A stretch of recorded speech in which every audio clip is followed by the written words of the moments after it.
What's going on, everybody? Thank you all so much for tuning into this live stream interview with Niko House and Michael Tracey. Mike, what's going on, man? What's I see you've been involved in a lot of drama.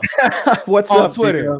I've never seen you involved in drama like this. Usually you keep your head on the straight and narrow, you stay to yourself, you never complain about anything.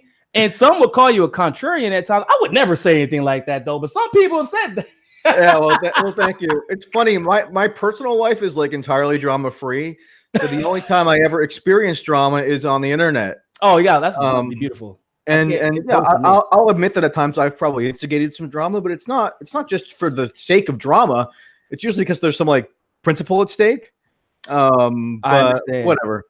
You know, it's funny. Somebody actually tagged me on Facebook. I took a picture with some supporters at the California Democratic Convention, and she literally tagged the photo, my favorite drama king. I was like, hey, okay. I mean, I get that. Whatever. I'll take it.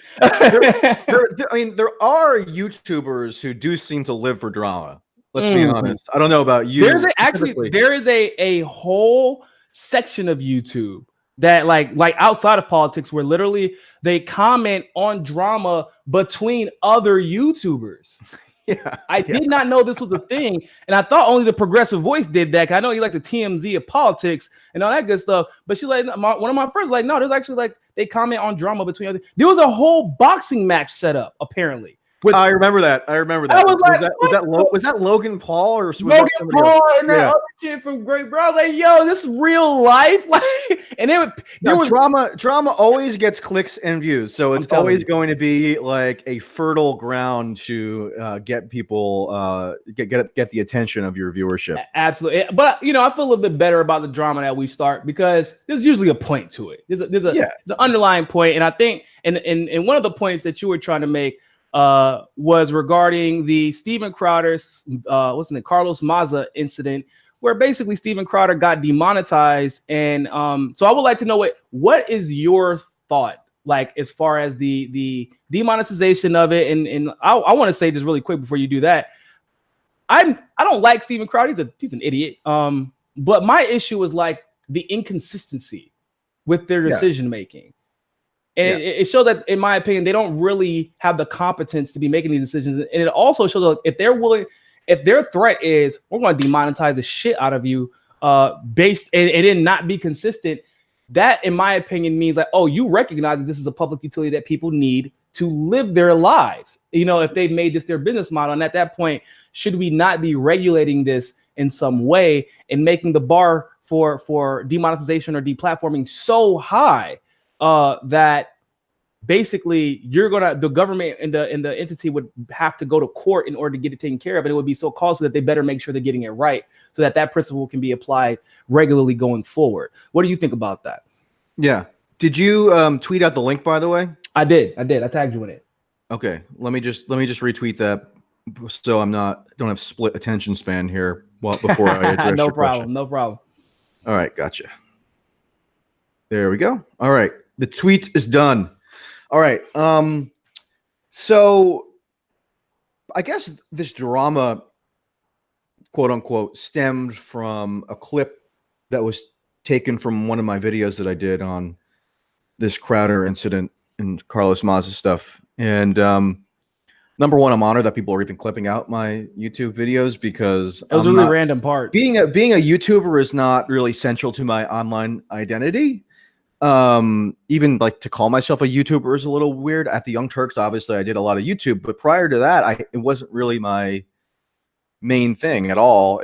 I've started out as a not traditional journalist, but journalism. I did journalism by like writing articles and tweeting and stuff, like how most journalists do that. And I kind of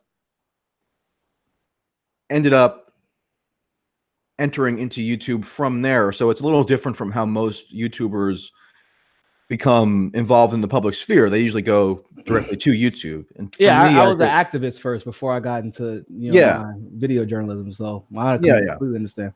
Yeah. But the clip that was circulated, and by the way, it was circulated by this guy who I don't even want to say his name because he's that despicable. He works for Gizmodo. The guy's been trolling me for years. Usually I ignore it. but he actually did just a classically defamatory tweet of against me around a week or so ago, and that was other drama amongst a different crowd. So not like YouTuber drama; it was more like New York City media drama, which I also tend to be enmeshed in. But basically, he just lied about my employment history and made up facts. I was like, oh, all right, man, Huffington posted the same thing about me, so I completely understand. Well, I mean, this is like there's a high bar for what constitutes defamation in U.S. law, as opposed to like British law where the bar is lower. And this, is as straightforward as defamation as you can get. Therefore, I would have cause to bring legal action against this individual.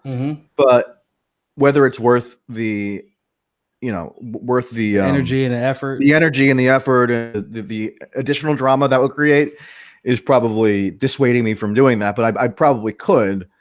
But that guy, continued his trolling crusade and clipped out a part of the video where I essentially said, "Get over it," in reaction to the Carlos Maza's complaints about Crowder. And when I said "get over it," I'm not saying that all LGBT people should get over it when they are maligned or derided using the kind of buffoonish terminology and demeaning, attacks that somebody like Crowder uses. And I agree that Crowder is like a dope. I mean, he's not, number one, he's not funny. He's really not. He's really, really not. He's supposedly like a political comedian, so you'd think that his number one priority would be to be funny. So him not being funny is like the most discrediting thing you can say about him. But on top of that, he's also like politically gross. And he's really sensitive, actually. He pretends to be like this quote unquote alpha male. Like he always complains about betas. And I don't know if you ever saw that debate where he went up against a little kid and the little kid like obliterated him. And so he tries to like backhandedly insult the little kid, and the kid like basically was coming back at him, and he's like, "Oh, now we're going to insult. I'm going to take the mic away from you. We're trying to have a civil discussion," and I'm like, "Oh, here we go, civility." He does this really tedious shtick where he goes around and challenges like college students to change his mind. Yeah, I know. And that was the setting that it was in. Because the only people that he can debate are like 19-year-olds with emotional problems. And he can kind of twist their words and make them look foolish. And sometimes, to be fair, they do make themselves look foolish. But I mean, they're 19 years old. They have no great grasp of like how what they're learning can be applied to society yet, because they haven't lived yet. They have no experience. You're not. Well, I mean, I'm sure that there are competent 19-year-olds who could debate him, but that approach is so emblematic of how a lot of right-wing online media approaches popular political issues. Ben Shapiro does the same thing, where he kind of has fostered this unearned reputation as a master debater. I don't get it. Where it seems like the people who he's debating, quote unquote, most of the time are people who show up to his, speeches that he gets paid probably like $50,000 to do on college campuses, and take the mic and ask him questions. And obviously the dynamic is such at those events where he's going to automatically have the upper hand, and he can, basically own or, destroy the people who are challenging him, because they're 19-year-olds who don't have any experience engaging in public in that kind of way. So if you want to portray yourself as this awesome debater, you have to at least accept challenges from people who are competent adults who actually have some experience debating in that kind of format. And Ben Shapiro doesn't really do that, as far as I know. Same thing with Dave Rubin. Right? Dave Rubin is very similar. Mr. Marketplace of ideas and I've challenged Ben Shapiro to debate. I'll say, hey, let's debate U.S. foreign policy in Israel. And won't do it. And he's never gotten back. But he wants to come at Alexandria Ocasio-Cortez online all the time. Why won't she debate me? Because she's a congresswoman. Why would she waste her time debating you? First of all, second of all, marketing. I mean, it was a marketing shtick, and it worked because it increased Ben Shapiro's profile and like social media engagement and YouTube views, and that gets him where he wants to be in terms of having the exposure to make a marketable program for himself, and then he just increases in stature. So it was just a shtick. Yeah. He knew the AOC was not going to actually debate him. And then when people actually challenge him to debates, he's nowhere to be found. But anyway, so which is all just to say, I've said over and over again that I find Steven Crowder to be like an appalling doofus. Okay. However, if you are in Carlos Maza's position, right, and you are employed by a major media organization, Vox, and that employer pays you to make provocative political statements online as part of your job, which is what Carlos Maza does. I mean, I just reviewed a small handful of them, and Carlos Maza accuses people of being white supremacists. He says that free speech is an outdated concept and should be essentially abolished on the internet. He said he's advocated that street political violence be undertaken against his enemies. So those are all positions that if you want to argue for them or against them, okay, fine. I'm not even stating now whether or not I agree with those positions. I'm just saying that you have to know that they are incredibly provocative. And if that's the line of work you've chosen as an adult, then you can't act shocked and beleaguered when people who you're accusing of these incendiary, you're making these incendiary allegations against, respond in kind. And not he says that he has a thick skin. Okay, I mean, I get attacked all day, every day, right? But it's never occurred to me to complain to Twitter or YouTube or Facebook or whoever to punish my enemies or the people who are attacking me on the basis of their insults being excessively mean. No, I'll attack them back. I'll engage in a heated exchange of ideas with them, but I'm not going to tattletale to the tech authorities as if there's some kind of like stand-in parental force to impose discipline on the people who are making fun of me, because I, as an adult, have chosen to be in the public sphere to some degree, and that necessarily entails receiving pushback and insults that can at times be extremely demeaning. Yeah, I know that Carlos Maza is gay, right? And some of Crowder's attacks on him were gay, but I'm sorry, Carlos Maza makes his gayness central to his online political identity. His Twitter handle is gay wonk. He talks about his sexual proclivities online, which I don't know why anybody cares about, but he does that often. So therefore, you got to just expect that people are going to make fun of that, right? That's because he's not an ordinary person on the street who's getting made fun of and attacked. He's somebody who has been chosen as a profession to put out incendiary political statements online. And therefore, if you use those insults against you as grounds to demand censorship or demand that YouTube modify its speech regulation policies to appease you, which is what Carlos Maza has done, and he's succeeded at doing it, then I tell you to get over it. I'm not saying to everybody who's LGBT needs to get over it if they're demeaned in such a fashion. I'm saying Carlos Maza specifically has to get over it in the sense that he shouldn't use that as a ground to demand that the tech companies, or YouTube in particular in this case, change their policies on his behalf and it effectively impose greater and more stringent censorship regulations. So I'm going to play devil's advocate, and for everybody who's curious, I did invite both Michael and Michael on, Mike and Mike. Now Mike Figueredo said that he didn't want to do it at this time, so I don't want people to think that we're like purposely cutting him out of the conversation. But I'm going to play devil's advocate since he is not here to advocate for himself. So from Mike's perspective, now I will admit that your comments were taken a little out of context, like, to be fair to you. Now there is still the fact that remains that even if, for example, if I made my entire shtick about like me being black, like if that was my thing, that does not then give Steven Crowder the right to go on to in a YouTube show with hundreds of millions of people that watch him and say the only reason that YouTube is catering to him is because he's black. This black banana eating, blah, blah, blah, blah, this cotton picking, da, da, da, da, da. Like, that does not give him the right to do that. And now, granted, I agree with you. I probably wouldn't say go get him taken off YouTube. I wouldn't necessarily care about that aspect of it. I would probably punch back as well. But when you say something like that to somebody who has like these experiences that you haven't really experienced, where people have told them to get over it, well, I don't know if what Maza was saying is true about being maligned and attacked by followers and by crowd supporters, probably, but we all get attacked in some way, so I'm not sure if I care that much about that. But from Mike's perspective, from a totally different like outlook, he feels that it's like somebody else telling him that those experiences aren't legitimate just because Maza does embody or embolden his whole like gay thing that he's trying to use to market himself. Like, I don't think that the marketability, like him using that his gayness or his sexuality necessarily means that it's okay for Crowder to attack him for it. And it doesn't necessarily mean that he should get over that aspect of it. Like, I would say you should get over the attacks because it doesn't matter.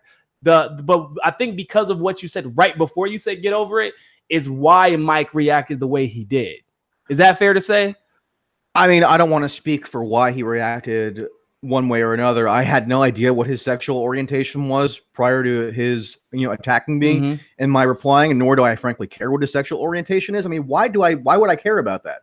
I'm engaging on a specific subject, and you just outlined the exact argument that I've been trying to explicate, which is that even if Steven Crowder attacked you in the most heinous, derogatory terms, you therefore would not go to YouTube and say you need to punish this person and impose censorship on my behalf because the insults were excessively mean. Now, that doesn't say that you're giving him a pass for those demeaning insults. You can go right back at him and call him out for the idiocy that the idiot that he is and how politically abhorrent he is. I encourage anybody to do that if they're attacked and if they feel that it's justified to respond and point out the immorality of the person who's attacking them.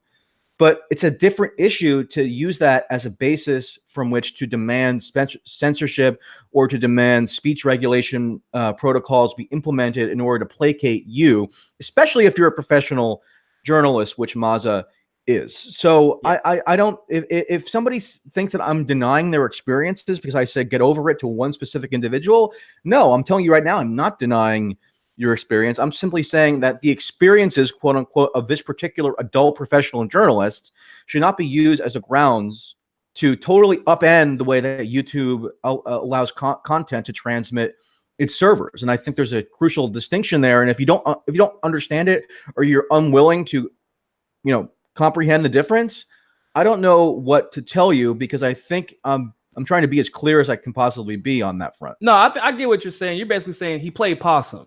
And then use that to try and implement censorship on somebody he considers a political enemy. And it was censorship. And it had a huge effect on other YouTubers, by the way, in case people don't know. Yeah, so Crowder was just demonetized. So he wasn't actually purged from YouTube, although others were. Man, but demonetized when you're making that much money? Woo, right. I'm sure he has employees and shit. So, but Maza demanded that he be purged from YouTube. So he was demanding outright censorship, okay? And YouTube didn't cater to that extent, but they did cave to a degree by demonetizing him, which has, as you know, a huge impact on the livelihoods of people who are affected when that takes place. And it was done purely as a capitulation to a pressure campaign waged by Maza and other people in the elite media who ended up joining his side and demanding that YouTube do something. I mean, the reason why I think it's so infantile for Maza to have gone about it this way is because if you actually read his tweets, he calls what he's saying a, quote, cry for help, as if he's a kid on a playground and needs teacher to come and reprimand the bully. And then he's also saying that he needs, quote, protection from YouTube. So he needs the tech oligarchs to protect him from his political adversaries who are being excessively mean to him online. I'm sorry. I've never asked that, and I've had some some stuff said about me. I'm sure you have. I've never really advocated for anybody to be silenced on YouTube. I don't believe in silencing people. I feel like it's our job. Yeah. If you believe you need to be protected by, Silicon Valley oligarchs and you're a professional adult journalist, you probably should consider a different line of work. Yeah, 100%. 100%. Once you get into the public, I mean, for Christ's sakes, LeBron had the N-word sprayed across his house and he lives in Hollywood Hills in LA. I mean, it's going to happen. And I agree from that perspective. He should have thick skin. I do also agree with you 100%. You should not be using your personal grievances to advocate and the power that he wields from being part of Vox. Like, he knew what he was doing when he said that. He was, and I do believe that he knew that there would be reverberating effects, right? Because when Crowder got demonetized, that wasn't the only thing that happened. Once again, that people don't realize, there were almost 2,000 channels that were deleted right after that. Crowder got the least of it. Including a channel by Ford Fisher, who basically just documents all kinds of street protests and, politically extreme behavior and just puts it out as just the documentary record. His stuff was purged because I guess he had some videos where neo-Nazis, right? Yeah, or whatever. And it's just like he's not advocating neo-Nazi principles by displaying neo-Nazis engaged in debates or whatever. But those are the people who get swept up in the collateral damage when journalists and others demand more stringent regulation of speech, which is always going to be implemented imperfectly, and it's going to victimize people who essentially did nothing wrong.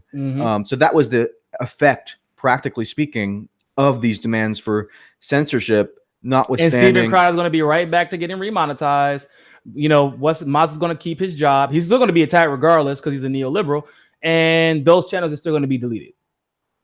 Yeah. And where are we going here? Because the overwhelming direction that's being furthered by these calls for censorship, and it's amazing to me that journalists are the ones leading the charge for the call for censorship. I thought historically that journalists were supposed to be the staunchest opponents of censorship because free speech is totally integral to the entire notion of journalism. But it's kind of become inverted where they're the most aggressive proponents of censorship.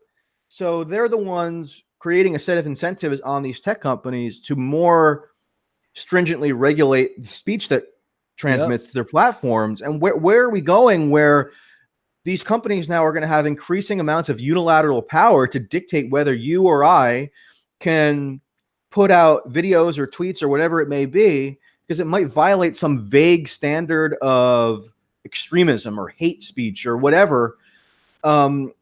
It's a bad situation. When YouTube announced this change, they put out actually 2 blog posts on the same day. I think it was Wednesday.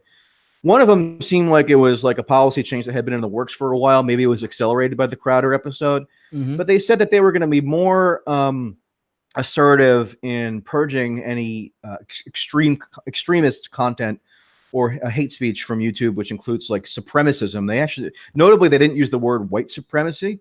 They used the word just supremacism. So theoretically, that could apply to Black, Hispanic, any kind of supremacist conduct. So let's see who else gets penalized by that new restriction.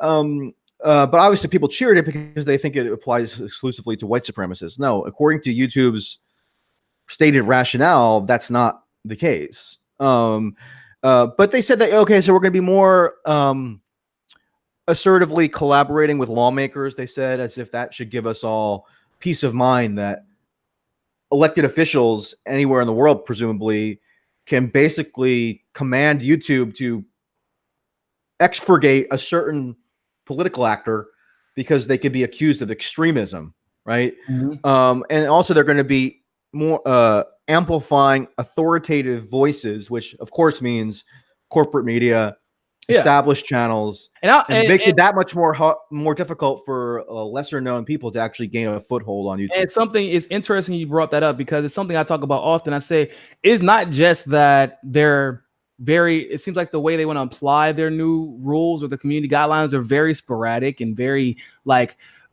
inconsistent. But on top of that, they talk about lying and bullying even, or extremism in one form or another. And we've seen CNN, MSNBC, and Fox News engage in all of these things, never being penalized. In fact, it seems like they're being, as everyone else is being penalized, the only ones that are being uplifted at this point are the mainstream channels. And I would say that, and this is something that I've been trying to figure out what's going on in my analytics lately. I talked to Kim Iverson about it and a couple of others. It used to be 70% of your videos or video views came from suggested views. The problem is, out of nowhere, within the last week, they've shifted. Well, 2 weeks really. They've shifted. Now, 60% of my video views only comes from my subscribers, and then others come from shares. But most of my recommended viewership is only like 15%, which means they made some crazy change in the algorithm to make sure that you could not reach massive amounts of new viewers, which is like problematic as hell. So it's not even just like a singular issue with YouTube. It's almost like there's this culmination of an attempt to censor free speech or any type of agitation, or rhetorical agitation. And people like Maza never are on the back end of that, attack or the front end of that attack. But people like myself, your channel, Kim Iverson, Tim Black, and others, we're on the back end where we're not even involved in any of the shit. And we always end up getting hurt by it. So yeah, I mean, my channel's not big enough to where I could actually detect a quantifiable decrease in anything. Really, I haven't even really looked at it. Frankly, it's because again, YouTube is just kind of ancillary to what I tend to do. I do basically a video a day, and I put my podcast on YouTube. It's not as central to my overall output as maybe others who would be more affected. But you point out something that needs to be emphasized. The standards are totally arbitrary. In the second post that YouTube put out on that day, specifically addressing the Crowder situation, they admitted that in their initial review of Crowder, he didn't violate any guidelines. And they only determined that he needed to be penalized because they said they had to take into account the harm, quote unquote, brought upon the wider YouTube community. First of all, what the hell does that mean? What is harm? What is the YouTube community? Like, am I in the YouTube community because I post videos? I mean, that's such a bizarre doublespeak term. And when there's when the tech giants are empowered to make these arbitrary decisions, they're always going to be making decisions on behalf of people who wield power. And it's sort of a perverse dynamic because Maza portrays himself as marginalized, even though he's employed by a major media companies, and he successfully got the leading internet video service to cater to his demands. I'm sorry, you're not marginalized if you're able to accomplish that, notwithstanding whether you might be gay or Hispanic. Yeah, it's just not the case. You might be marginalized somewhat socially, but as far as you as a being, I don't give a damn where you at. Once you hit that type of level where you tweet at YouTube and they instantly respond, that's a whole different bracket. You in a different field than we playing in, homie. So now I want for you to address this idea that you are quote unquote right-wing hack. Now, for clarification for everybody who may be curious, many of y'all might know Michael, and you probably don't even realize you know Michael. Michael and Cenk used to go at it a little bit over Russiagate. Cenk was wrong, Michael was right. We'll just go ahead and leave it at that. Cenk was hella wrong, Michael was hella right, and because of that consistency of challenging the neoliberal narrative of whatever, and he challenges the right often, by the way. But obviously, like myself, a lot of the challenges that to the left make you a little bit more famous because you are pushing back against some pretty heavy hitters, and then you end up being right, and then are eventually able to right-wing hack because of that. So why do you think they go straight to that label? Well, I mean, for one thing, I kind of balk at this demand that I self-categorize myself with an oversimplified ideological label. I think a lot of people do that just as a substitute for original thinking and reasoning.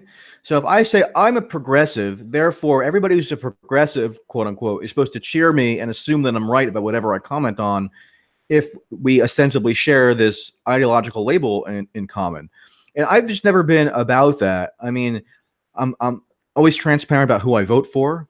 I'm transparent about the places that I work for. I've worked for, the Young Turks. I worked at The Nation magazine. That was my first job in journalism, which is the flagship American left-wing magazine. But I've also written for right-wing publication. I mean, I've written for I wrote for years for the American Conservative magazine, which is like a paleo conservative magazine. And I even wrote something this year for the Federalist because they asked me to write like what is the case for Bernie Sanders as being the front runner, and that's what I do. I mean, I don't determine what issues I'll comment on or what publications I will write for or appear on the basis and of this. It doesn't seem like your message changes either. No, I don't think so. So I go on Fox News, but I say the exact thing that I've said, I would say, on a left-wing podcast, which I have done. And that's my criteria for whether I'll appear on these venues. Am I uninhibited in what I can say? And on Fox News, I've never been inhibited in the slightest. I could go on there and say that there are little green men descending on Earth if I wanted to. It damn near said something close to that, so I wouldn't be surprised. Well, yeah, I mean, there are. I mean, people have been asking because I put out a tweet a couple of weeks ago. Like, I have some theories as to why there's this bizarre uptick in stories about UFOs recently. I want to be a little careful about actually putting that theory out there because I don't want to come across as like an absurd kook. So I want to give that a little more thought before I actually make it public. Although I tweet into YouTube, it doesn't mean I have to necessarily publicize every thought that I have immediately. In fact, you'll probably learn the more you do YouTube. Do not publicize every thought you have in me. That's the first thing you learn. Yeah, I mean, I did YouTube all throughout the Young Turks tenure. I even did YouTube a little bit prior to that, where I just did interviews with people. So I've done it for a long time. And even like going back to Occupy Wall Street, I did some YouTube where I would just like film police beating people up and that kind of thing. Anyway, yeah, I mean, I think the accusation comes from my disposition, where I do tend to react negatively to instances of groupthink and illogical coalescence of opinion on the left liberal side of the spectrum, because I think there's been a ton of that under Trump, because Trump has caused this kind of cognitive distortion effect where people have lost their reasoning capacities and just kind of orient their entire worldview around like what is bad, quote unquote, for Trump on any given day. And usually what they think is bad for Trump is not even like what's bad for him in the long term. So like Russia is a perfect example of that. People put all their eggs in this basket. They convinced huge swaths of the Democratic Party base that Trump was conspiring with Russia and that Mueller was going to take him down, right? And that turned out to be a total joke. So, but that extends across the spectrum of political topics. So when I call that out, or when I criticize that, it's automatically construed as somehow me being right wing, if incidentally some right wingers agree with what I'm saying. And that's not true. I mean, I challenge anybody to go look at anything I've said and tell me where, on principle, it means that I must be right wing having said so. I don't think that's the case. I think it's just a matter of emphasis. And I want to say something too about that. It's interesting you said that, because Tulsi has been pushing back against impeachment and has also been pushing back against the Russiagate narrative. And then you see the neoliberal hacks that some of the journalists that we would call colleagues, kind of like our contemporaries, are using the same labels based off of almost the same type of justification that the neoliberals they hate use to attack Tulsi Gabbard. You know what I'm saying? And it's weird that they haven't seen that parallel yet. That like you are aware that that whole right wing hack thing was literally invented to delegitimize dissenting voices mostly on the anti-war left. Yeah, Tulsi actually incurs very similar criticisms, where she does attract an idiosyncratic kind of hodgepodge of supporters. Like I was just at her rallies yesterday in New York City, and it's largely left-wing people who are like vegans and anti-war and stuff, but you have a smattering of right-wingers who show up. And I'm sure you might have seen this at the events in LA or whatever.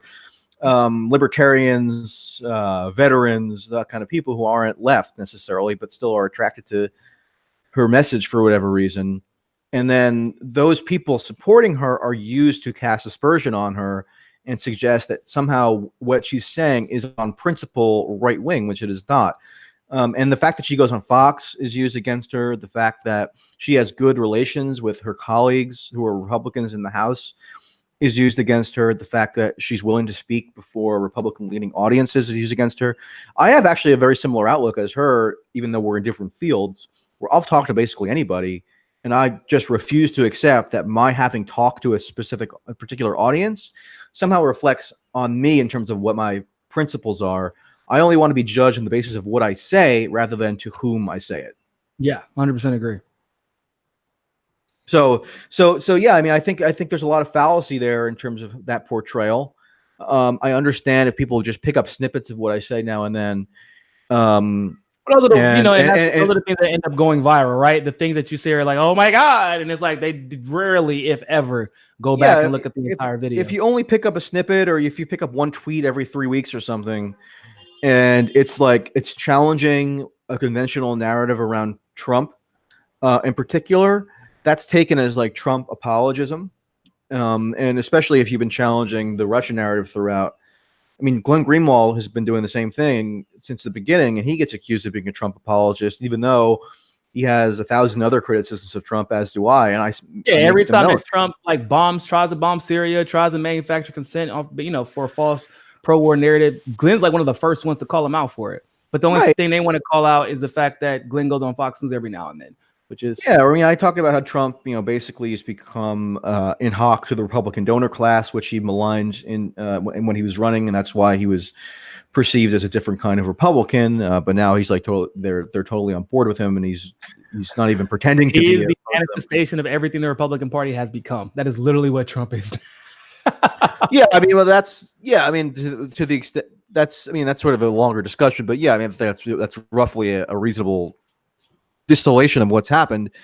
But you have that, you have the fact that he just sows petty culture war division constantly, the kind that Tulsi actually really instinctively dislikes as well, because it creates these kind of superficial divides amongst people, and that where they're fighting over petty, ultimately inconsequential issues at the expense of more structural inequities that Tulsi and Bernie would rather focus on. Mm-hmm.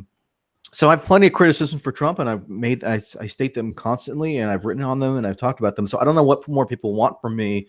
If I have a particular criticism of a line that's used against Trump that I don't think has logical or factual basis, I'm going to say so, and I don't care if you then maliciously construe that as me somehow supporting Trump. And I don't think just because I'm against the tech companies wielding this massive unchecked power to regulate the kind of speech that can flow on the internet, just because one of the quote victims of it happens to be this right-wing buffoon, doesn't mean that I am right-wing by criticizing that. So I think it's just lazy logic. Yeah, huge. And it's crazy because I took the LSAT, and you know about the LSAT, and you literally are studying for like almost a year, right? So like logical fallacies pop up to you out of nowhere just because you're entrenched in this every day. And it's so, as a journalist and as an activist and as a political strategist as well, when you see a logical fallacy like what we saw with Russiagate, I mean, there was like, and in my opinion, when Russiagate launched, I was immediately like, this is bullshit. Nobody's gonna fall for this.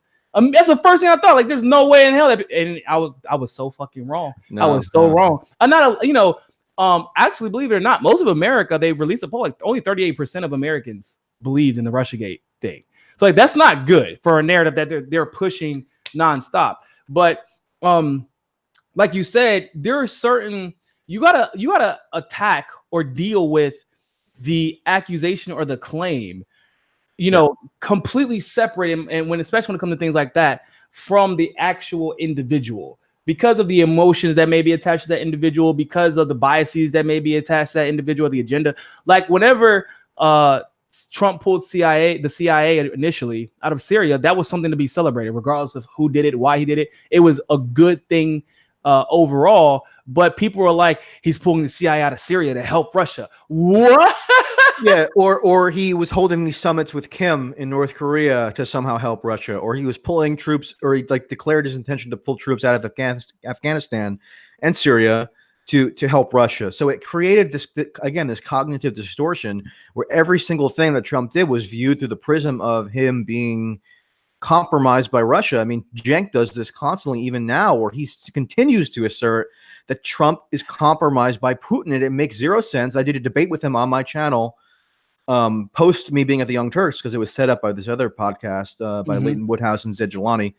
So they hosted it. I put it on my own, a copy of it on my own channel. People can go back and listen to that if they want. But like, Cenk is constantly making these assertions about. Scares me when he starts going down the Russian rabbit hole. It's because it comes off. I'm not even joking, bro. So as a black man, there's certain words that are certain instances where words are used, identities are used to demonize or to fearmonger, and it's like you become hyper conscious about it because you've heard it used towards you or somebody look like you.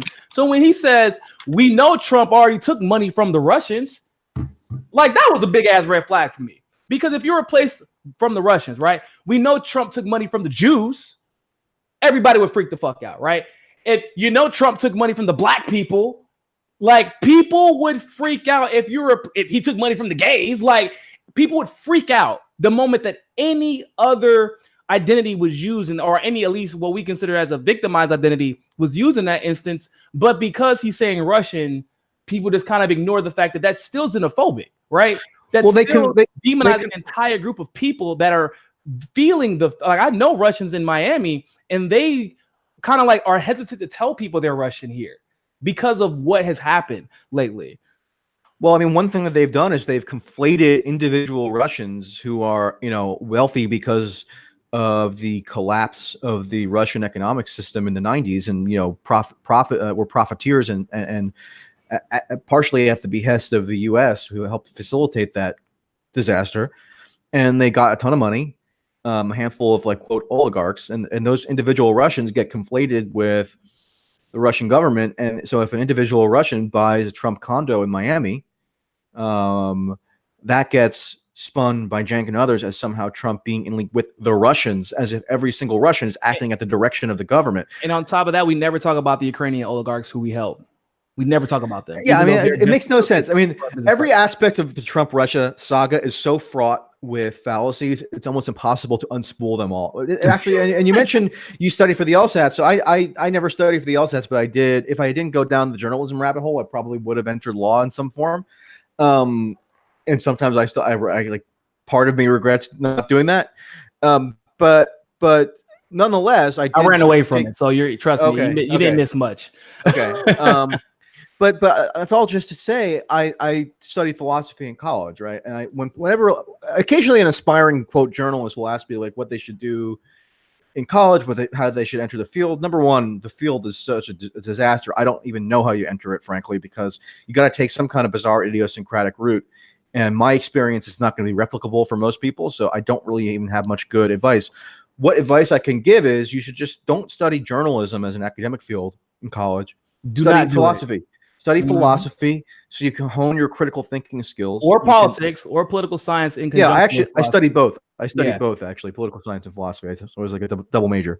But philosophy is most important, I think, because it actually hones your critical faculties. And that is what's most important for journalism, especially, but it applies to all different kinds of fields. And if people were a little more rigorous in their application of logic to Trump Russia, they would have known that it was a fraud from the beginning. But the motivated reasoning and confirmation bias and all these other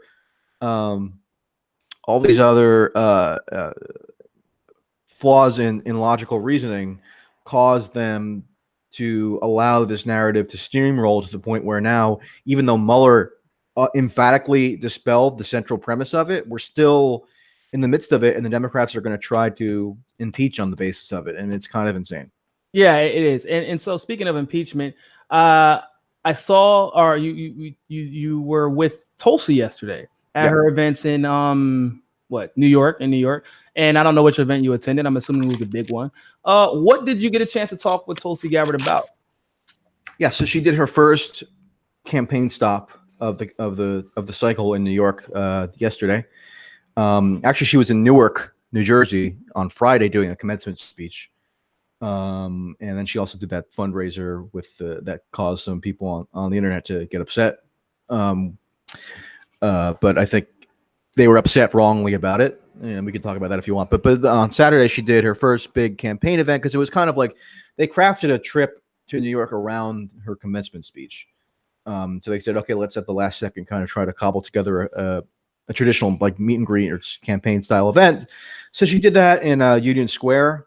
And actually, in the morning, and actually, the event was full to capacity, so they had to break it up into two separate events. So she did one speech and a Q&A, and then they couldn't fit everybody in, so she did another speech and a Q&A.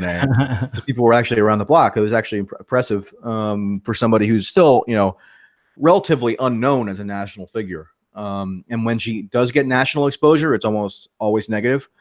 So a lot of people who know her, I think, know her through social media.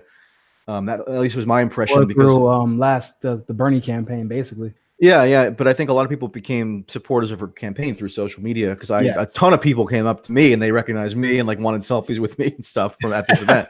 I'm like, all right, dude, if you want a selfie with me, I guess I'll take it, but that's a little lame, I have to be honest with you. But it was good. I mean, she actually had some intelligent questions posed to her. And so she did that, and then she also did. This is amazing coincidence.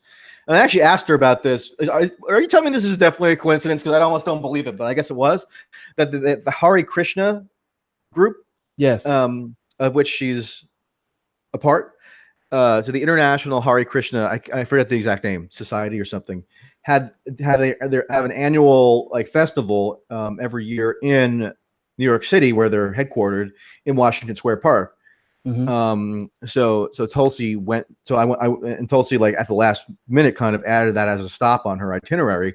And so I think it was coincidence because of that event. No, it was. Yeah. Because I was say I talked to the event coordinator so I can promo the events for him, and that was not on the stop. That was no mention of that. I know. Yeah, it was a coincidence. It was, but still, it was kind of an amazing coincidence because it's like, wow. If I kind of thought that she would have planned a trip just to attend something like that because it's totally in her wheelhouse. But she went to that and she met with. She is really not about the identity politics. I know. To any degree whatsoever. That's true. That's true. But so so I went with that and just kind of observed her at the festival. And she met with the like head guru for New York for the Hare Krishnas. And then she got up on stage and sang the Hare Krishna like song for like 15 minutes. I actually put the video on my page with her husband, Abraham. And it was really nice. It was cool. It was like everybody got really into it. You know, she's actually a decent singer. What is she good at this point? Yeah. Even martial artist, politician, singer. even I started singing the song with them because like the whole group ended. It's like a group song. Like everybody sings as a group.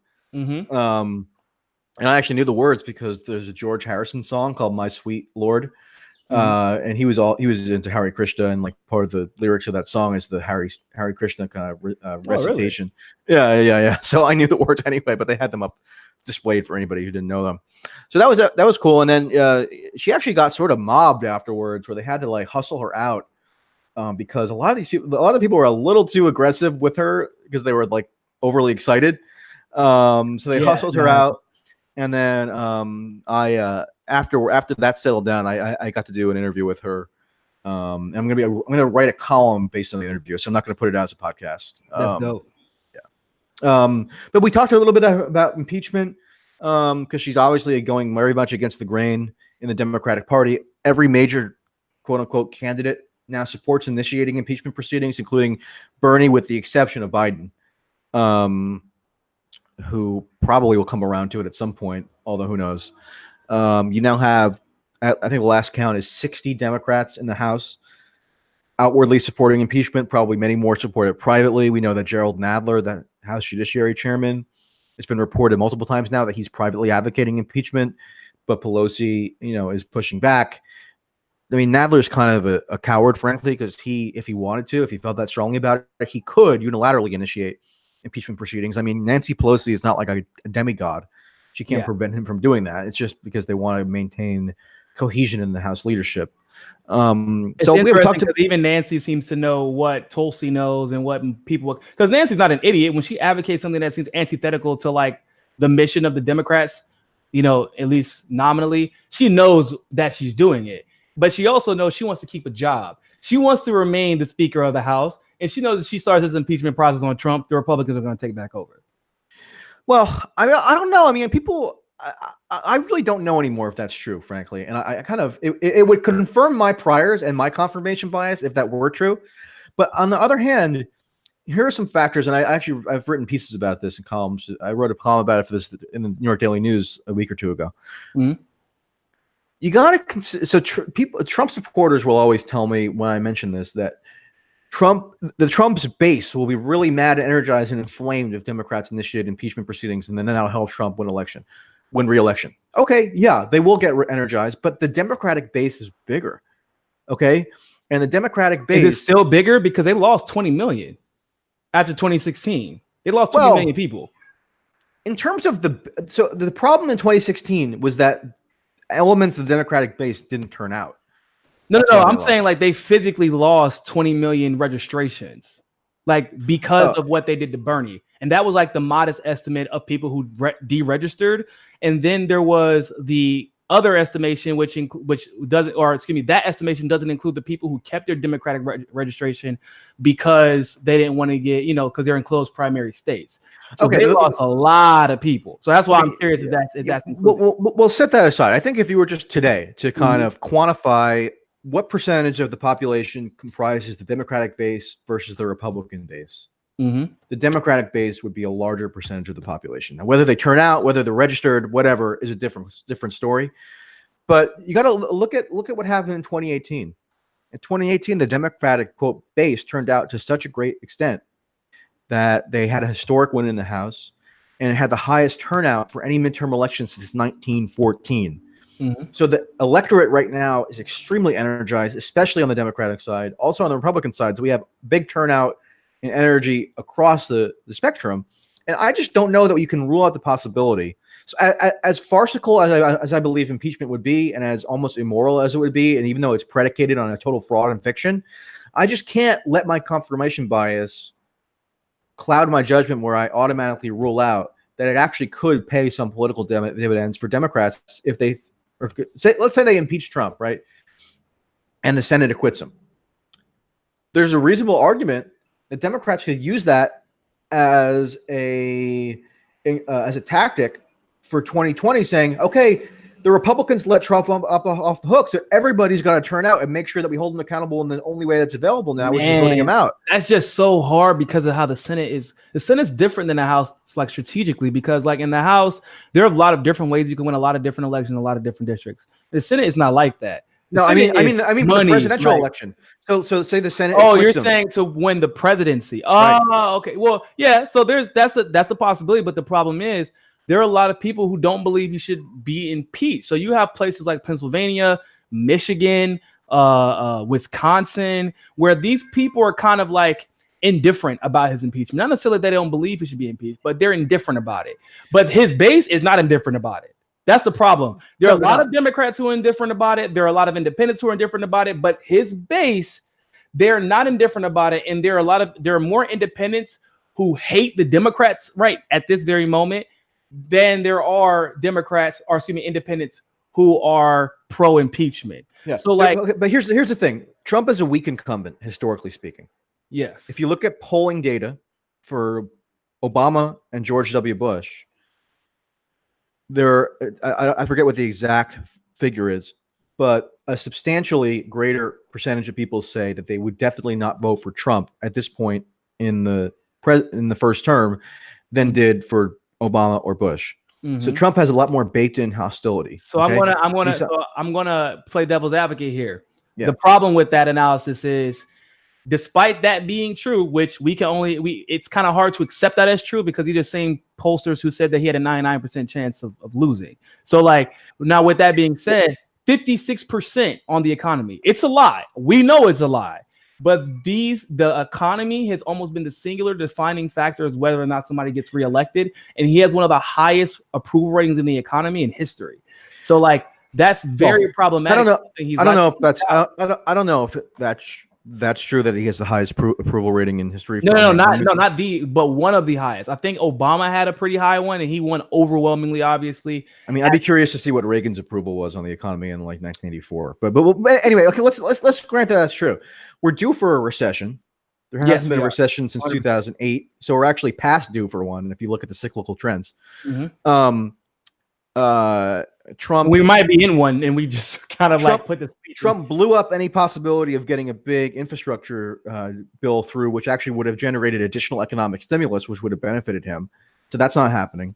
And if you did initiate impeachment proceedings, his character flaws and liabilities would be front and center every single day, to the point that you could imagine some segment of, say, moderate Republicans, to the extent that they even exist anymore, could become fatigued with Trump and say, but you know what? Enough of this. I'll vote for like Howard Schultz or something, or I'll vote for, Bill Weld, who's like running as a quixotic Republican challenger. And you only need given his margin that he won by in 2016, you only need a tiny percentage to be siphoned off in order for him to lose. You talking about with the popular vote or with because he obliterated with the you're talking about the Republican primary. No, I'm talking about the popular vote margin that he won in the three crucial states. So got you. Okay, Wisconsin and Michigan.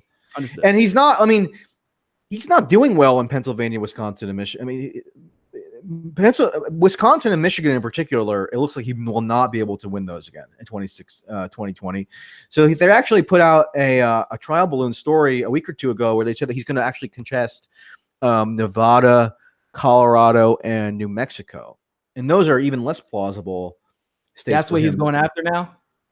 Well, they're going to like try to expand the map because he's got so much money now that he can afford to invest in states that are sort of long shots for him. But it just shows that I don't think he's in good position to win. So, I mean, Wisconsin now has a Democratic governor. So Walker being the governor at the time that he won in 2016 in Wisconsin helped Trump because of the institutional infrastructural advantages that just having an ally in the governorship affords you. Michigan now has a Democratic governor. They were both elected in 2018, so that similar situation there. And the trend lines in both states are away from Trump. I just think he's weaker than people expect. I've talked to people who are ostensible allies of him who are pretty notable, who I'm not going to say right now who they are, but you'd be surprised who thinks he's not going to win. Oh no, I think a lot of people. Well, so the people I've talked to, for example, like Lee Camp, he's a. I'm talking about Republicans and conservatives. Yeah, I meant Lee Stranahan, not Lee Camp. That's my slip up. So Lee Stranahan was one of the biggest supporters of Trump back in the day, and he's like, Trump will lose, but the caveat is if it's not a populist candidate that's going against him, they can't beat him, and it's not because of how popular Trump is. There is always the factor that there are a lot of people in this country who do not like the Democrats, like or the people like the Kamalas of the world, or the Elizabeth Warren might be the centrist best shot to beat him, if they want a centrist victory. But like there are a lot of people who voted for Trump in protest, not necessarily because they like Trump. Sure. And also I think it'll ultimately be we'll know as how good of a shot he has when he starts holding rallies closer towards the general. That's when we'll know. And then when he gets onto that debate stage, because this man has a way to twist lies and make them sound like braggadocious truths. And Steve Bannon says, and I don't know this firsthand, this was reported in the new Michael Wolff book, and you got to take that book with a grain of salt, but I think this quote anyway is accurate. Steve Bannon says in this new book that he doesn't even think Trump is going to run in 2020. It's all just kind of a facade, and he'll make up some excuse to bow out at the last second. And I think that's plausible. I mean, I've always thought that's plausible, especially if we get a dip in the economy. Yeah, he'll make some excuse like, "Oh, they kept demonizing me." Blah, blah, blah. Yeah, I made America great again. You know, I beat the deep state, and I'm 74 years old, and therefore I'm going to go enjoy my retirement in Mar-a-Lago. I mean, would not be surprised. People would not begrudge him for that, I don't think. That would be the biggest favorite to the Democrats he ever did, because I'm not sure if any other Republican can win right now. Yeah, unless he. Now there is a caveat. He could campaign for a Republican, and it could shift the balance a little bit, because I saw him do that out here with DeSantis. Now, granted, DeSantis didn't end up being a bad guy. He actually ended up being probably Florida's best governor in like 2 decades, weirdly enough. But if he campaigns for a Republican, I think it could shift the balance. But like Pence can't win. I would like to see a actual good Republican come up. Like, I'm one of those people who I want somebody who, like, a legitimate person who really wants to work with both sides to get things done, right? That isn't just playing like Trump was playing partisan politics. He wasn't even all that partisan. Him and the Democrats agreed on things like Syria and things like that. But when it came to like DACA, he didn't get his way. The Democrats didn't really get their way either. When it came to the wall, he didn't get his way, and the Democrats capitulated for. There's an alternate universe where Trump came into office and reverted to his like New York City deal maker style mode, where he's not partisan. He tries to get the infrastructure bill done first, rather than delegating his legislative agenda to Paul Ryan, which was a disaster for him, as evidenced by the 2018 midterm results. And there's no Russia issue. I mean, the Russia issue kind of poisoned the well, because it made Democrats seek impeachment before he ever assumed office, which obviously provoked Trump into a much more oppositional stance against them than he otherwise might have been inclined to do. Yeah. Remember, Trump was a Democrat until 2011. Yep. I mean, so he's not a principal conservative. It's just that he had to cater to the Republican Party coalition. He reminds me of, a lot of, he actually, like a Crowder, for example, or Ben Shapiro, or even a Dave Rubin. Whoever pats him on the back the most, that's who he's going to cater to. Yeah, and Tulsi in a way patted him on the back just by taking that meeting with him that she did after the election. And sure enough, what happened? I mean, she told him to stop to the CIA program in Syria, and he did it. He did it, and then they were like, "You can never come back in this office again." Right. You're way too persuasive. You actually, in the interview that I did with her yesterday, she was a little. Maybe she said this before, but it was the first time I've heard it where she was explicit about like, we need to defeat Trump. Like she usually doesn't invoke Trump that much, but she said we need to defeat Trump, but it's got to be through the electoral process. It can't be through impeachment. Yeah, we've talked about quite a bit, and we're both in agreement there. And I did a video where I kind of went up against this pro-impeachment group, and I was really nice to them about it because I understand that everybody just is not, they kind of hitched their wagon onto something. And what group was that? Oh man, well I wish I could. I'll send you the video. Okay. But it was like a hardcore pro-impeachment group.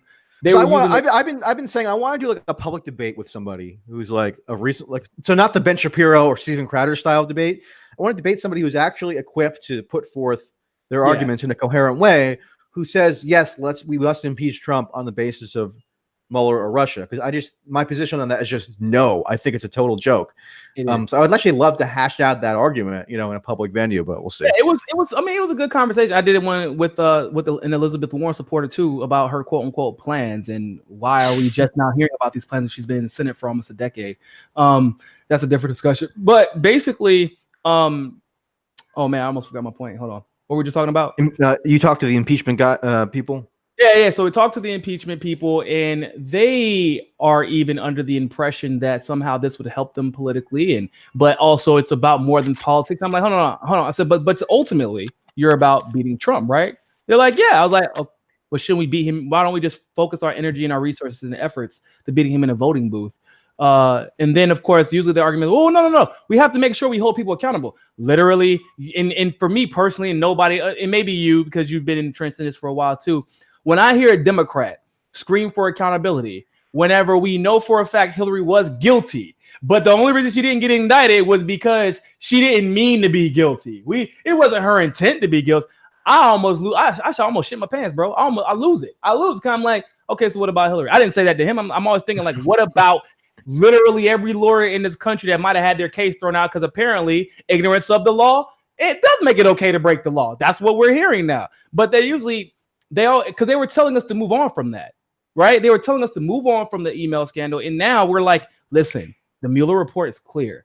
Andrew McCabe got fired by the FBI, not Trump. You want to claim obstruction of justice, but James Comey was rightfully fired. He should have been fired. You can hate Trump all you want to, but James Comey knew about these conflicts of interest, according to the OIG report, and he still put Andrew McCabe in charge, and it was clearly politically motivated. So, like, there was no obstruction. He did what he was supposed to do in that instance, and when you tell them it's time to move on, let's just worry about beating him and the Republicans that you fear so much, and they almost lose their shit. Like, they're worried they can't beat him in a straight-up election, which is weird to me. Yeah, and I agree with that, and I agree with Tulsi's position. But as a devil's advocate, one thing I put to her was, okay, so the people who are pro-impeachment say that even if you set aside the collusion issue, Trump should be impeached on obstruction offenses alone. But he wasn't. He didn't. But Tulsi's position is the whole, and this is what I've been saying in one way or another for forever, at least since the report came out. There would have been no obstruction issue but for the collusion investigation, which came up with a result that there was no collusion established. Mm-hmm. And therefore there was no underlying crime. Yeah, it's true that people can still obstruct justice without there being an underlying crime. But the initiation this investigation is unprecedented in all sorts of ways. Yeah. Well, so therefore you have to make a judgment as to whether it would be justifiable to impeach somebody for, quote, obstructing an investigation that was predicated on a total fiction. Exactly. And it was clearly, prior to the investigation initiating, it was clearly politically motivated. So if a cop decides he wants to stop a guy on the street because he wants to fuck with him, and then another citizen comes in and stops that guy from being harassed by the police officer will likely try and get the other guy on obstruction. However, if it's taken to court and the guy gets a good enough lawyer, then I'm like, well, you shouldn't have been bothering the guy to begin with. If there was no need to initiate the encounter to begin with, then that person is going to get off of the obstruction charge. And it's just like ordinary police work like that, I don't even think is anywhere near analogous to what went on with the special counsel investigation. It was really unprecedented in American history because it was precipitated by this extreme intervention in U.S. domestic politics by the intelligence agencies, CIA, FBI, NSA. And we've never seen that before. So you got to take that into consideration when assessing whether obstructing that investigation is grounds for impeachment. I just don't think it is at all. If anything, we should be worried about the nefarious behavior that went on that gave rise to the investigation to begin with, such as sending spies to entrap people, trying to catch people on these bogus technicalities, and like all Manafort, the way they did, like Manafort. The thing was that all the crimes that Manafort committed, like Mueller was in charge of the FBI when he committed them and didn't do anything about it, knowing that because he was under investigation from Mueller. They said, you know what, whatever, he's good, and then later on, he tries to. That's basically what Mueller used, what he already knew about Manafort, to basically try to make him snitch on Trump, or not really lie, right? So he could save his own ass. He didn't do that, and he didn't know anything. I mean, there was nothing for him to snitch about. That's why. I mean, that's why it was so absurd that he was put in solitary confinement to exert pressure on him. To make as if he was going to come up with some kind of smoking gun revelation on Trump. There was no such revelation to be had. Don't you think it would have came out? Right quick. So in the Black community, this is why we have a strict no snitching clause. Because when they say snitch, what they really mean is we're going to tell you what to say so we can get this particular person, and you're going to say it, regardless of whether or not it is true. And that's kind of how it works in the normal policing. And I also want to say that for the obstruction thing, it's weird to me that there's such an emphasis on the obstruction thing now because the collusion thing fell through, right? And so they got to move on to obstruction. And then when you ask them, well, what did Mueller say? Well, if I could say clearly that there was an obstruction, then I would say it. No. No. Hell no. When I read that show, I was like, no, that's not how this works. Was he obstructing justice or was he not? Because on the other side of that coin, if you could say clearly that he was obstructing justice, then you would say it. But you didn't. I asked Tulsi about that line, actually. Mueller's line was something to the effect of, if we could say that the president did not commit a crime, we would have stated such. And it's just like, no, that's not what a prosecutor does ever in the American criminal justice system. You're totally inverting the basic tenets of civil liberty by saying it's somehow your responsibility to establish the absence of a crime. Yeah.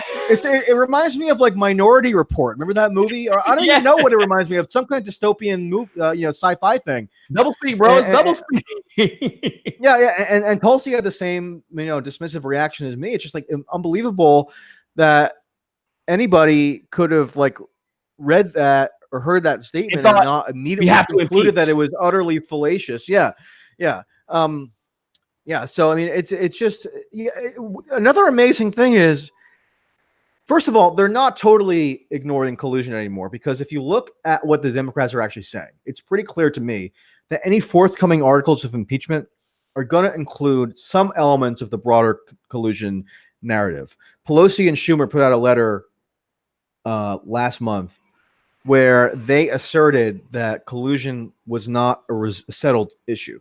And that's why the investigations had to continue. God. If you look at what Beto and Warren and others say about him, why Trump must be impeached, they incorporate elements of the collusion narrative into their rationale. So collusion is still part of all this. But it's amazing because for the people who do pivot exclusively to obstruction, they just ignore that the 2-year investigation that they said was going to come up with the Trump-Russia conspiracy obliterated that conspiracy, and they just move on to the next subject. It's just and also they like the Warrens of the world. They say, well, the collusion, and then they say, and the Mueller report does say he obstructed. I'm like, hold up, but the Mueller report also says there was no collusion. So the same report that you're going to try to use to justify impeachment is the same report that completely obliterates your reason for impeachment. Yeah. Yeah, I know. It's amazing. It's amazing. That's why I made the point about that. That's why. Sorry, I'm shouting over you because I'm getting excited.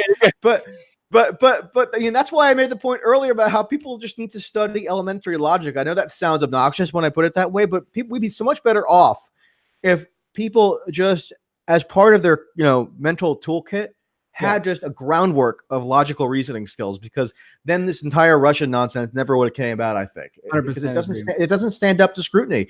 But I think Tulsi, and I've told her this, I think she's actually gaining support by virtue of her having an idiosyncratic take on Russia, right? And specifically on Mueller, because there is a segment within the Democratic coalition, not a huge segment, but enough that she can actually draw support from it, that craves somebody with an alternate perspective on this type of thing, which is why she's ahead of, she's either tied or ahead with Booker and Gillibrand and others in certain polls. I think she's actually fifth, and that's why they've been ramping up the attacks on her and pushing Warren, so that she seems like she's the more viable fourth or fifth or even third candidate. But Mueller actually, Warren actually sort of underscores part of what I said about the Democratic base and their attitudes towards impeachment. Warren actually made a strategically adroit decision where she was the first out the gate to demand impeachment. So she benefited from all that Rashida and all of them were going to push in terms of a presidential candidate. Yeah, no, she knew in advance that AOC and Rashida were going to push for it. She knew it was a kind of a foregone conclusion. So she calculated, okay, let me be the first and loudest on this subject, and let me also use my skills as a law professor and a lawyer to competent, even if you disagree with her, which I do on impeachment, she's at least competent to discuss the relevant issues at hand, whereas Bernie is not. So he kind of got coerced, dragging and screaming into eventually begrudgingly initiating impeachment, but he's not getting any political advantage from that. That all went to Warren, which is why now she's tied with him in Iowa. She's literally, I think a political environment dominated by impeachment is really bad for Bernie. It's just not his wheelhouse. It's not his bailiwick. He's not equipped to engage. Issues, man. People. He's not equipped to engage on a minute level with all the considerations around obstruction of justice, aspects of the Mueller report. He didn't even read the Mueller report, frankly, whereas Warren read it right away. Tulsi read it. And sure, but sure enough, if you look at the latest poll from the most reputable pollster in Iowa, Bernie and Warren are now tied in Iowa, and that's not good for Bernie. Bernie almost won Iowa in 2016. So if he's now at 16% or something, and he's fading into third place, it's just not good for Bernie. Yeah, but once again, they didn't have Bernie and Hillary tied whenever they ended up going up against each other in Iowa either. So it's I'm very reluctant to take any pollster seriously. I look at the numbers, right? And so the donations are a big factor for me. Not necessarily the amount of donations, but individually, when you have over 1 million donations individually, that's insane. In this first leg of the election, Warren isn't even close to this. This is the most. I know a lot of people. Whenever I dispute people who engage in, I think, unfounded skepticism of polling, I get accused of being a shill for pollsters. I'm not. I think that you can raise legitimate criticisms of individual polls, but you also can't dismiss offhand or out of hand the entirety of polling, because there actually is a pretty well-established practice. Not that there aren't flaws in how it's portrayed or in how it's spun or various other aspects of it. But for example, this Des Moines Register poll is the gold standard of polling for Iowa, and it was totally accurate in 2016 within the margin of error on both Republican and Democratic side. So you got to at least assume that it's a roughly accurate snapshot. Warren is up there. I do think that she's recently gotten up there, and it's going to be, in my opinion, polling, especially when it comes to the establishment, is very reflective of who's being pushed the hardest at the time by the establishment, right? Because it will make sense. Who are you seeing on TV? Joe Biden or Elizabeth Warren now? So that's who. But at one point, it was Beto. They swore that Beto had jumped up to third or fourth place. And he Joe Biden's not even on TV. He's kind of sleeping, or he's not even doing much. But he's still.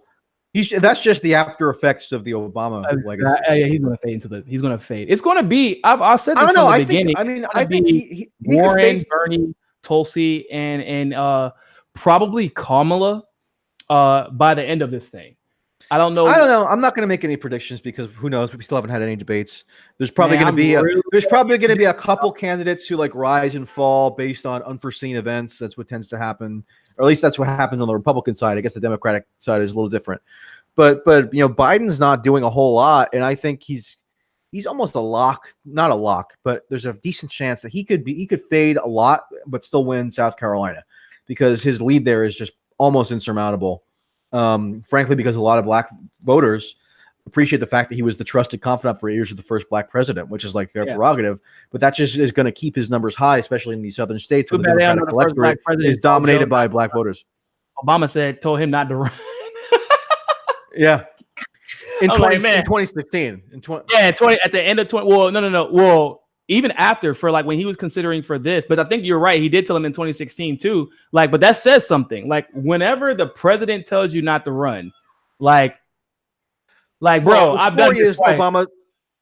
Well, the story is Obama told him not to run because he was still grieving from the death of his son. So he didn't tell him not to run because, I mean, you gotta. Obama and Biden became actually really, really close over the course of their 8 years. Yeah. They're trusted confidants. Obama spoke at the son's funeral. They are interchangeable with one another in terms of their legacy in the Obama administration. I don't know why people discount that. It's so powerful. It's the most valuable electoral asset you could have as a Democrat in a Democratic primary, which hence why Biden is leading still. Yeah. Is he a shoo-in to win anything? No. But the fact that he was he benefits from the association with Obama can't be understated. But I think that does come with a certain level of expectations that ultimately vice presidents fail to meet, which is why we've had such a rarity of vice presidents running their own separate campaign later on, whether it's after they assume office or like after they finish their term. And then most of the time, I think it's like only one or two in the last 100 years. No, vice presidents don't win their own elections. They win nominations fairly often. They can win nominations. They can win nominations fairly often. Al Gore ran in 2001, won the nomination. Let's talk about the nominations because we're not talking about general election. Al Gore ran in 2000, basically was unchallenged and won. Biden probably would have won the nomination in 2016 had he run. I think but Hillary became a quasi incumbent and therefore was a different scenario. George H.W. Bush was Reagan's vice president, ran and got the nomination in 88. Walter Mondale was Jimmy Carter's vice president, won and got the nomination in 84. He almost went unchallenged too, right? No, he wasn't unchallenged in 84. But he basically ran away with it. But there was some challenge, but he was always the leader. Yeah. And you can go back even further. I mean, like Richard Nixon was Dwight Eisenhower's vice president and won and got the nomination in 1960. So yeah, it's a different time, obviously, historically. But there's that. But people discount the effect. If there's one office you can hold that could be your best springboard to obtaining your party's nomination, it is the vice presidency. Doesn't mean that Biden's a lock to win. It just means that is a huge advantage that a lot of people, I think, were a little bit oblivious to. I don't think that people are oblivious to it. I think that we have to address it in the context of like 2019 or even 2016. The problem isn't that it isn't a huge springboard, but like I said, now being the vice president in 2019, you're going to come under more scrutiny. He's coming under more scrutiny now than he ever would have come under if he would have ran like 2012, right? People would have assumed he was the heir apparent to Obama. Hillary even tried to leverage her association with Obama for quite some time during 2016. And then people were like, hold up, didn't you run a racist ass campaign against Obama? And then you like the that's the difference. That's an important difference though, because Obama and Hillary ran against each other and those wounds never quite healed. Whereas Obama and Biden were never at each other's throats. And Obama and Biden were elected twice on the same ticket together, whereas Hillary was never elected with Obama. So it's just different, which is to say that Biden benefits from the association with Obama more than Hillary ever did. I actually wrote a long piece on this like a month or so ago, laying out that argument. Not that I'm supporting Biden, obviously. I just think he has political advantages that people tend to overlook because they conflate him wrongly with Hillary. Got you. Well, I'm gonna cut it off right there, man. Thank you so much for coming. I could keep going all day, but yeah, let's leave it there. We got a lot of elections, so we're gonna have a lot of stuff to talk about in the coming months for sure. Thanks for coming on and clarifying your positions and being willing to engage with people on what you said and standing by it and offering some clarification, man. Yeah, for sure. Enjoyed it. And definitely go. What's your YouTube channel called? It's just called M Tracey. M Tracey. Pretty simple. Yeah. M.Tracey. Yeah. I mean, so you can find just if you just type me in, you'll find it. I did an interview. I did a long form interview with Tulsi in March. So if you search that on Google, you could find it there and then just subscribe or whatever. And make sure you follow Michael on Twitter as well for more of his hot takes. Yeah. Hot takes served up daily. There you go, man. And thank you all so much for tuning into this live stream interview of Mikasa Sukasa. And of course, as always, I'm your humble host, Niko House. Remember, more than anything else, people, find your balance. Peace.